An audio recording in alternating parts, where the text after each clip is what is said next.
The hell are you doing here? Cody hissed, grabbing Nikolai by the collar and lifting him off the stones.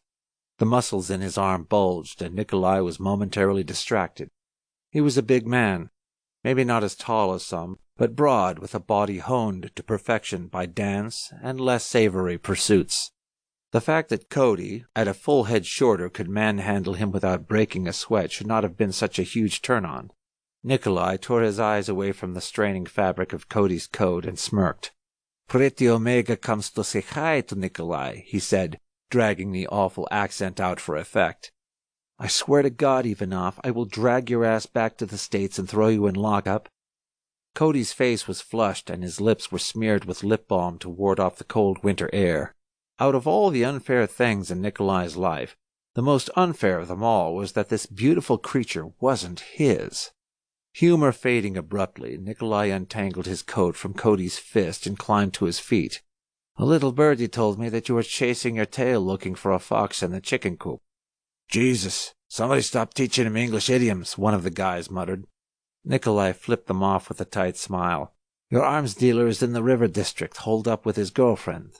Cody, arms crossed in a way that emphasized the breadth of his shoulders, just glared. "What's the catch?" "No catch," Nikolai said, dusting off the seat of his pants and righting his chair.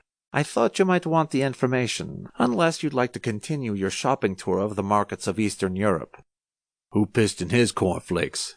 "Shut up, Simons," Cody said without looking. There was a tiny line between his brows, etched deep with the same exhaustion that darkened the bags under his eyes. 10 years ago, neither had been there, and for a moment Nikolai felt ancient and worn down to dust. "Go find out where the girlfriend lives, and take Delgado with you." "Sir." Nikolai didn't look away from Cody's face as he listened to the stomp of their boots fade across the square. It was amazing how loud they could be for an elite unit. Nikolai had always assumed that stealth training was part of their skill set, but he was beginning to wonder. Picking his mug up off the ground, he signaled the waitress for a refill. The staff of the little cafe huddled in the doorway with a remarkable lack of curiosity on their lined faces. "There," Nikolai said. "You have your information." He started to sit back down, pausing when Cody caught his arm. "Was there something else?" "Rat," Cody said, his eyes narrowed into earthy slits. "Make yourself scarce." Rasmussen was a good second-in-command. In another world, he'd have made an excellent Sovietnik, a right hand for the head of the Mafia family, which Nikolai was not and had no plans to be. In another world, he shook his head, tearing his eyes away from Cody's. There was no reason to make it easy for his friend. He saw too much already. Rat was already gone, absorbed into the market without a sound. Maybe their skills weren't so hopeless after all. "What's up?" Cody asked, propping his hip against the heavy cafe table. Nikolai ignored him in favor of staring across the plaza. There were a few birds pecking half-heartedly at the stones. A dark omen splashed against the cold of the day. His life didn't need any more issues. Kolya! He clenched his jaw until his teeth creaked. That was uncalled for. That name. That voice. It was fighting dirty, and any other time Nikolai would have admired it. Turning his face away, Nikolai shoved away the guilt squirming in his gut. "Look, I can sit here all day," Cody said. He would, too.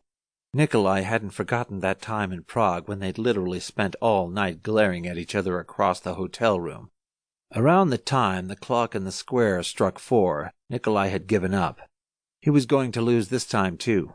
He could hold out against Captain Brandt, but this was just Cody, his best friend. Groaning, Nikolai tipped his head back to stare at the pale winter sky. "It's nothing. Bad memories. Ghosts. Rumors." "You want to talk about it?" Cody asked, leaning into view.